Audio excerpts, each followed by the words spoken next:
Schenectady, New York. The lights are still on. The refrigerator that hummed in your parents' kitchen wore this company's name in round steel letters. The same name on the locomotive hauling freight past your town, and on the bulb burning over your dinner table. General Electric was once the most valuable company on Earth. Jack Welch built that. The same Jack Welch hollowed it out from the inside and walked away with $417 million, the largest retirement check in the history of American business. That package, handed to him the day he left GE in 2001, was worth more than 4 times what the country spent that year putting human beings into space. He did it with 2 decisions no one outside the executive floor was ever shown.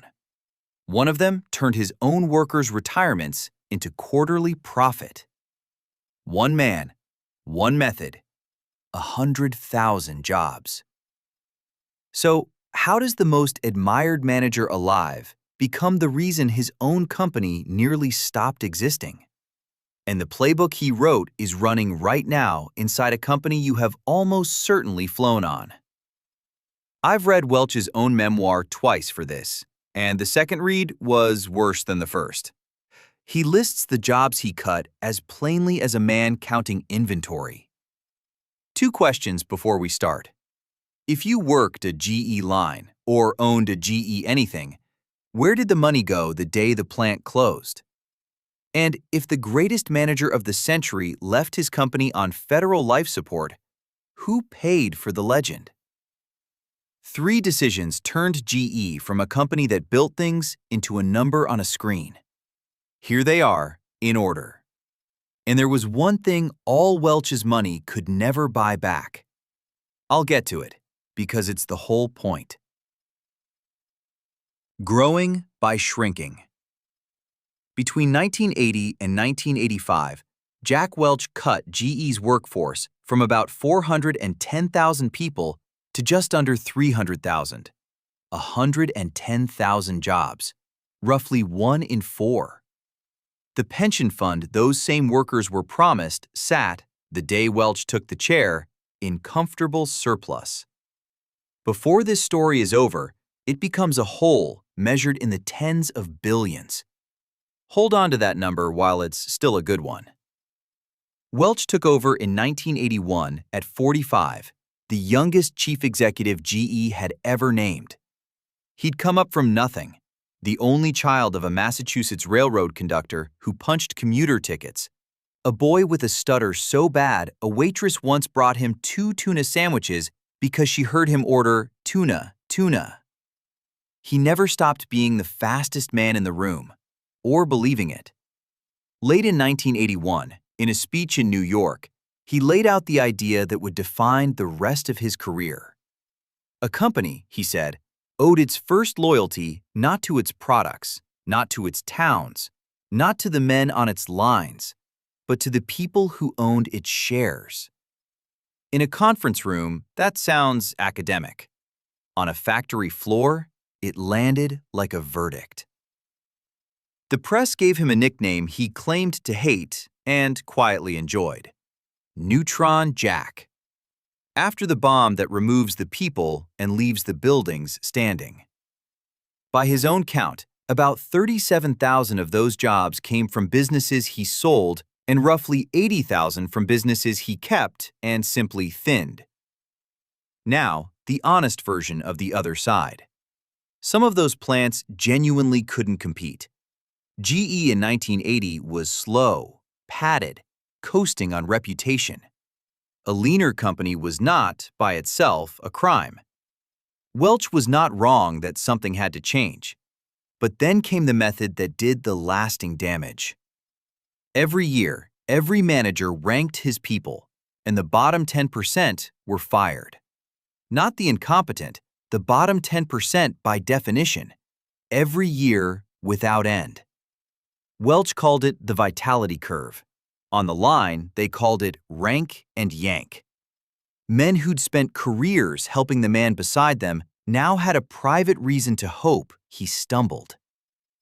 And somewhere in Schenectady, there was a man who felt it before he could name it. third generation on the turbine floor. His grandfather had learned to read a steel casting by eye, to know from the color and from the ring under a hammer whether a part the size of a man was sound. His father passed it down, standing beside him for years. That is what an industrial company actually is underneath the share price. A few thousand people who each know one near impossible thing. He watched a shortcut stop getting shared. He watched a younger worker stop being taught. Then he watched something stranger. GE started making more money by building less. Because Welch had found a second lesson, and it had nothing to do with turbines. The second lesson. Picture the floor on the afternoon it changed. A man clears his locker, then another. They fold their work coats, they shake hands. Nobody raises a voice. The man who trained them stands at his lathe and watches. He had spent his working life teaching these hands everything his own father taught him. How the steel talks, how a good casting rings, how you feel a flaw before any gauge finds it. He'd assumed, the way you assume the floor under your feet, that a man good at the work and loyal to the place would always have a place. That afternoon he learned the work and the loyalty were beside the point. Their jobs weren't destroyed. They were put on a ship. The town stayed. The work left. That's the part that stopped me. Not that Welch cut. That he could look at a plant full of men like that and see, honestly, a number on a page. Because the second lesson Welch taught corporate America was that a company didn't really need to build things at all. Under him, GE's center of gravity slid away from turbines and toward money itself. In 1986, he bought RCA, and with it, the NBC television network. A company founded to generate electricity now owned a broadcaster. And the engine underneath it all was GE Capital, the finance arm that lent, leased, and underwrote everything from credit cards to the very jets carrying GE's own engines. By 2001, it threw off close to half the entire company's profit. The firm that built the turbines had quietly become a bank wearing an industrial coat. Wall Street loved it. A turbine takes years to design and a fortune to build. A loan can be written before lunch. The share price climbed, and every chief executive in America copied the homework. Now hold Welch's own promise against what it bought. He'd said a company's first duty was to the people who owned its shares. So look at what those shareholders got. GE traded near $60 a share at its 2000 peak. By March 2009, it touched $5.73, down more than 90%. To survive the crash, the company needed the federal government to guarantee about $140 billion of its debt. And in June 2018, General Electric was dropped from the Dow Jones average after 111 straight years. The last original member of the index, gone. The man who preached shareholder loyalty above everything delivered the worst shareholder outcome in the company's history. By 2008, the pension surplus he'd left behind was already gone, and the men it was promised to had no working years left to make up the difference. The money in the promise. For 25 years, from 1987 to 2011, General Electric put not $1 of its own cash into its workers' pension fund. It never had to. The fund was so overstuffed, the law didn't require a contribution.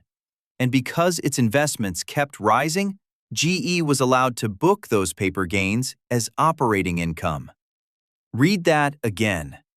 The retirements of the men on the line were showing up as profit on the quarterly statement. When Welch walked out in 2001, the fund sat on a surplus of almost $15 billion. The turbine man's old age was inside it, already counted, already spent on paper. On a balance sheet in Connecticut, he was never shown. The man who inherited all of it was Jeff Immelt, who took the chair on September 7, 2001, 4 days before the towers fell. The generous version is that he was unlucky. The record is harder. Immelt didn't just inherit GE Capital's risk. Through the 2000s, he grew it, pushing deeper into commercial real estate and consumer credit, right up to the edge. And he kept his foot on the same pension pedal, letting paper gains flatter his numbers instead of putting real cash back in. Then he tried to undo Welch, and he bet the wrong way. In 2015, he paid about $10 billion for the power business of the French firm Alstom, doubling down on giant fossil fuel turbines at the exact moment the world tilted toward wind, solar, and cheap natural gas. GE later wrote down about $20 billion in goodwill, much of it traceable to that one deal. A write-down isn't cash walking out the door, it's the company admitting on paper that an asset was never worth what it paid for it. It was the wrong machine at the worst price. Here's the exit nobody took. From 2015 to 2017, GE generated roughly $30 billion in cash and spent something close to $75 billion on buybacks, dividends, and deals. Refilling the workers' pension would have cost a fraction of that. Nobody moved the money. And the men who made these calls were not the men who lived with them. Welch retired to a company apartment at the Trump International overlooking Central Park. The turbine man retired into a shortfall. And none of this stayed in the past. Watch Boeing, run for years by James McNerney, trained under Welch, who leaned the same way. Buy back the stock and let the engineering wait. You have flown on the result. By the time John Flannery took the GE chair in 2017, the pension Welch left rich was roughly $30 billion in the red. Flannery lasted barely 12 months. And then GE did the one thing it had never done in its history. Verdict. The surplus did become a hole. The $15 billion cushion Welch left behind sat about $30 billion in deficit by the time the company broke apart. That was the whole point of this story, and now you know why.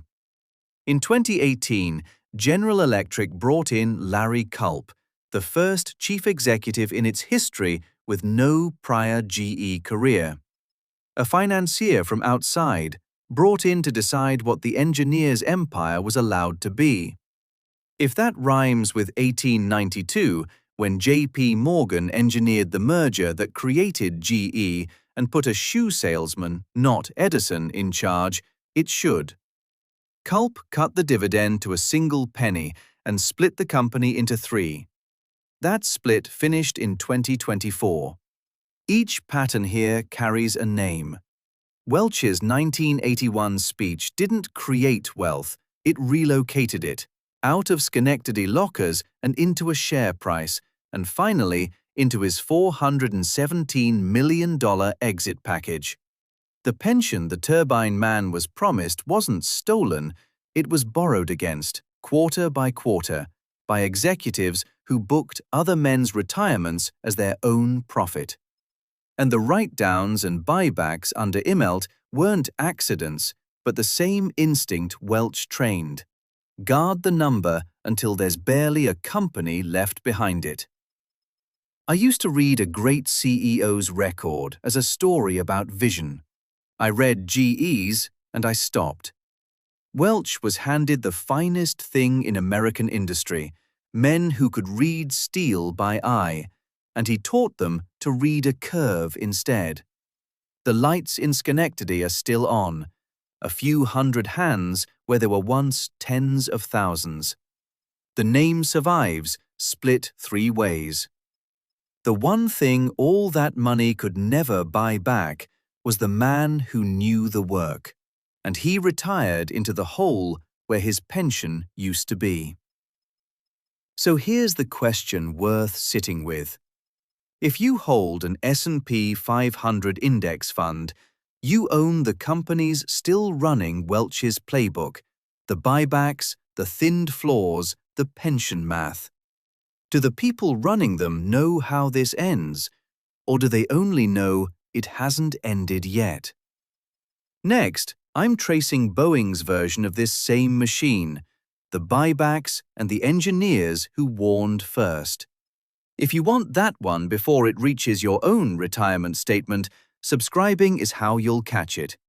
And if you ran a shift at Appliance Park, balanced a rotor in Schenectady, or tested an engine anywhere GE built them, tell me the year you started and what you built.